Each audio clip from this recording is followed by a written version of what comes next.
मित्रों, आज के युग में लोगों के लिए किसी की चुगली या फिर निंदा करना एक बहुत ही आम बात है।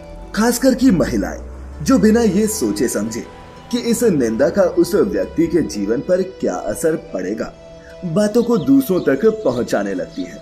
संभवतः ये उनके लिए एक मनोरंजन का साधन हो सकता है, लेकिन आपको बता दें कि उनका ये जानना बहुत जरूरी है कि मनोरंजन के लिए की गई उनकी ये निंदा उन्हें पाप का भागीदार बनाती है। वो कैसे?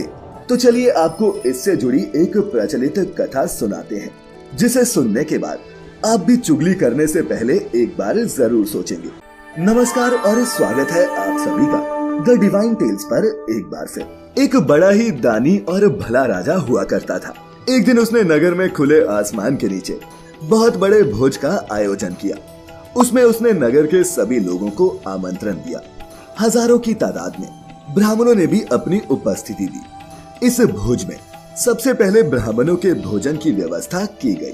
वहीं भोज में परोसने के लिए अभी खीर तैयार हो ही रही थी कि तभी एक बाज ऊपर से सांप को अपने पंजों में दबोचे हुए जाने लगा। सांप भी बाज के चंगुल से बचने के लिए उसे डसने की कोशिश में लगा था। उनकी आपस में झड़प चल ही रही थी कि इसी बीच सांप का आत्मरक्षा में निकाला गया वो विष नीचे पक रही खीर में जा गिरा और इस सारी खीर जहरीली हो गई। इस तथ्य से अनजान जब भोज में उन ब्राह्मणों को वो खीर परोसी गई, सभी ब्राह्मण खीर खाते ही उसी क्षण मृत्यु को प्राप्त हो गए। ये देख चारों ओर त्राहिमाम मच गया और राजा भी चकित हो खुद को ही दोषी ठहराने लगा। अब वहाँ यमराज जी आए और इस सोच में पड़ गए कि यहाँ हजारों की संख्या में इन ब्राह्मणों की जो मृत्यु हुई है, इनकी मृत्यु का अपराधी वो किसे माने, इस पाप का भागीदार कौन है। तो मित्रों, अब आप ही सोच कर बताइए कि इस पाप का असली भागीदार कौन है। वो राजा जिसकी मंशा सिर्फ लोकहित की थी, वो बाज जो सिर्फ अपने भोजन के इंतजाम में लगा था, या फिर वो सांप जो अपनी आत्मरक्षा कर रहा था। तो मित्रों, दोषी इन तीनों में से कोई नहीं था। तो फिर यमराज ने किसे दोषी ठहराया, चलिए जानते हैं। यमराज इस असमंजस से निकल नहीं पा रहे थे कि इस पाप का दोषी घोषित किसे किया जाए। वो वहां से वापस लौट गए और फिर कुछ दिनों बाद उसी नगर में एक पंडित आया और इस महिला से राजा के बारे में पूछने लगा। उसने कहा कि मुझे राजा से भेंट करनी है, सुना है वो बहुत बड़ा दानी है, क्या पता वो मेरी भी मदद कर दे। इतना सुनते ही माता बोलने लगी, अरे पंडित जी, आप कैसी बातें कर रहे हैं, वो कोई भला आदमी नहीं है और उसने अभी कुछ दिन पहले ही हजारों ब्राह्मणों को मौत के घाट उतारा था।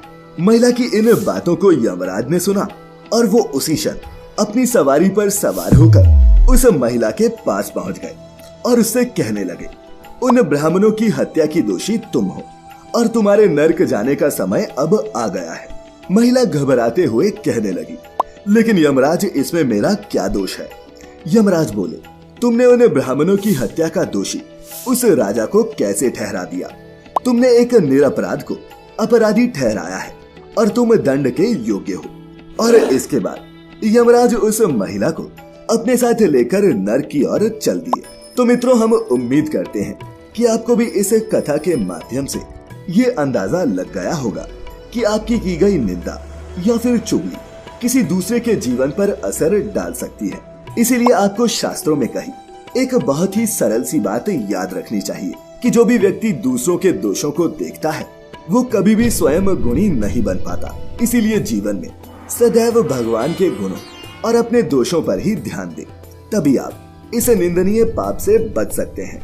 इसीलिए आज से ही दूसरों के दोषों पर ध्यान देना बंद करें और अपने गुणों को बढ़ाने की जितनी कोशिश कर सकते हैं उतनी करें। आज के लिए फिलहाल इतना ही। उम्मीद करते हैं आपको ये प्रस्तुति पसंद आई होगी। अच्छी लगी हो तो इसे खुद तक सीमित न रखें और शेयर करें अपने मित्रों, रिश्तेदारों के साथ। और ऐसी सभी धार्मिक और आध्यात्मिक जानकारियों के लिए जुड़े रहें द डिवाइन टेल्स परिवार के साथ। तो मित्रों, फिलहाल आज के लिए बस इतना ही। अब इजाजत दें। आपका बहुत बहुत शुक्रिया।